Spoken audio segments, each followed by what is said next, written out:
Assalamualaikum warahmatullahi wabarakatuh. Salam dan bahagia. Perkenalkan, saya Muhammad Irfansyah dari program studi Agribisnis Universitas Sarjana Wiyata Taman Siswa. Pada kesempatan kali ini saya bermaksud menyampaikan presentasi tentang model agribisnis terpadu dalam memenuhi tugas ujian tengah semester mata kuliah manajemen agribisnis yang diampu oleh dosen Artita Maharani, SPMA.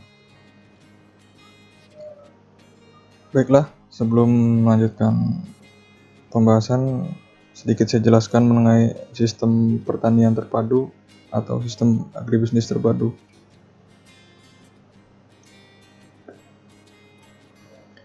Sistem pertanian terpadu adalah merupakan sistem pertanian yang mengintegrasikan kegiatan subsektor pertanian, tanaman, ternak, ikan untuk meningkatkan efisiensi dan produktivitas sumber daya, lahan, manusia, dan faktor tumbuh lainnya. Kemandirian dan kesejahteraan petani secara berkelanjutan. Tujuan dari sistem ini adalah untuk mencukupi kebutuhan jangka pendek, menengah, dan panjang para petani, yaitu berupa pangan, sandang, dan papan. Target tersebut dapat terpenuhi dengan cara meningkatkan produktivitas lahan, program pembangunan, dan konservasi lingkungan serta pengembangan desa secara terpadu.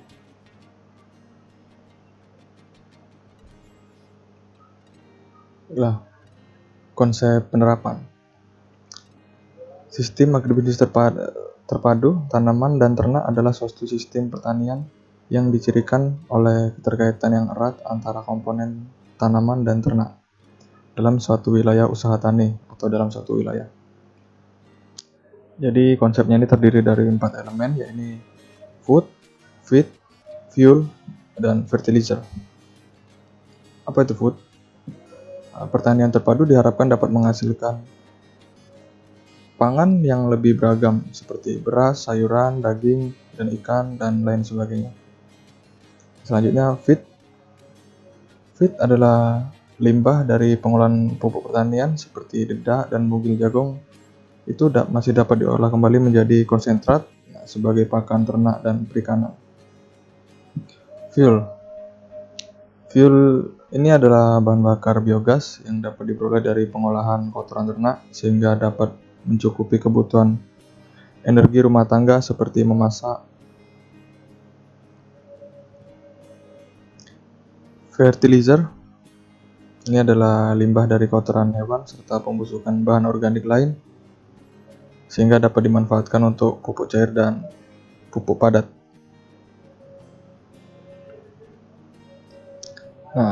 Berikut model umum agribisnis terpadu. Model umum agribisnis terpadu ini berikutnya adalah skema atau serangkaian aktivitas pertanian yang saling berkesinambungan atau terintegrasi yang meliputi pertanian sawah, terdiri dari perkebunan.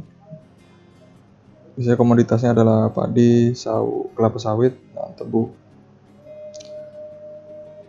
Dan peternakan, biasanya peternakan itik, kerbau, kambing, sapi, dan lain sebagainya. Dan perikanan terdiri dari tanaman air dan ikan budidaya, yang mana pada aktivitas subsektor pertanian ini saling berkesinambungan yang pada aktivitasnya ini menghasilkan limbah atau kotoran hasil sisanya sehingga diolah pada tahap biodigester atau pengolahan limbah organik. Biodigester merupakan sistem atau alat yang digunakan untuk mengolah limbah organik menjadi biogas maupun pupuk. Sehingga keseluruhan sistem ini saling terintegrasi dalam proses budidaya pertanian. Manfaat yang diperoleh dari budidaya atau sistem pertanian dengan model terpadu ini adalah dia proses pertanian dengan low input, namun tetap memaksimalkan daripada produktivitas hasil pertanian yang dihasilkan.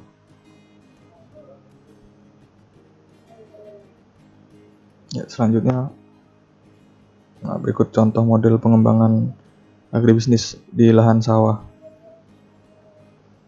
Di sini dengan contohnya di lahan persawahan, yakni padi dan perkebunan jagung.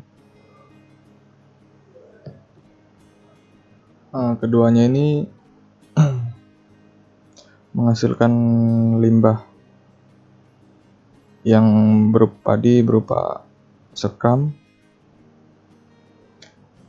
limbah hasil pertanian, dan digunakan sebagai pakan hewan ternak. Begitu pula jagung. Dari peternakan sapi ini, hewan ternak menghasilkan limbah berupa pupuk organik yang akan kembali untuk memenuhi kebutuhan persawahan, juga termasuk kolam ikan atau budidaya perikanan yang menghasilkan limbah untuk dimanfaatkan ke lahan persawahan tanaman padi tadi.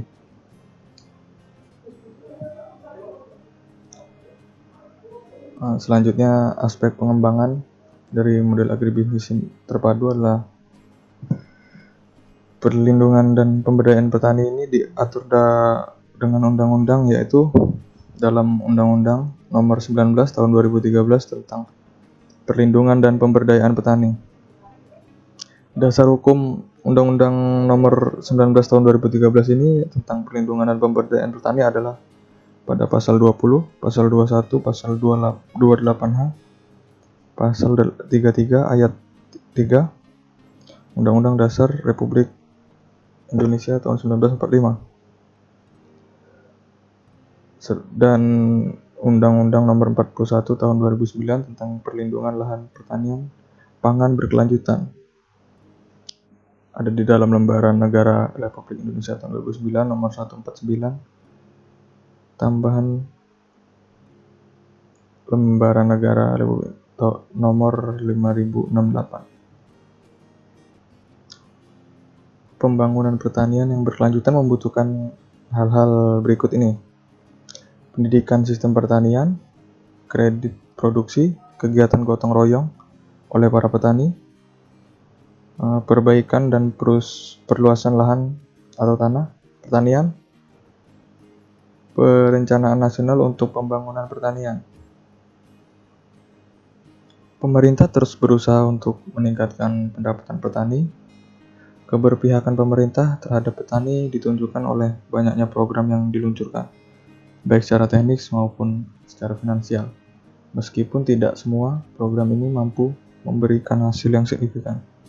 Dalam kaitan ini, inisiatif pemerintah untuk menghubungkan petani atau pelaku agroindustri dengan pihak swasta dalam pola public-private partnership atau PPP untuk kegiatan yang relevan perlu terus didorong.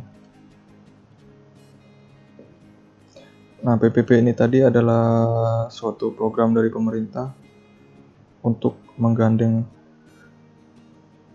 para petani dalam meningkatkan hasil budidaya pertanian.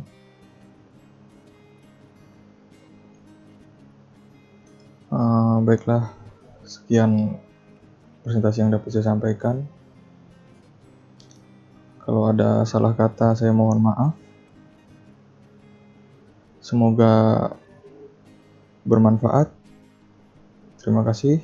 Wassalamualaikum warahmatullahi wabarakatuh. Salam dan bahagia.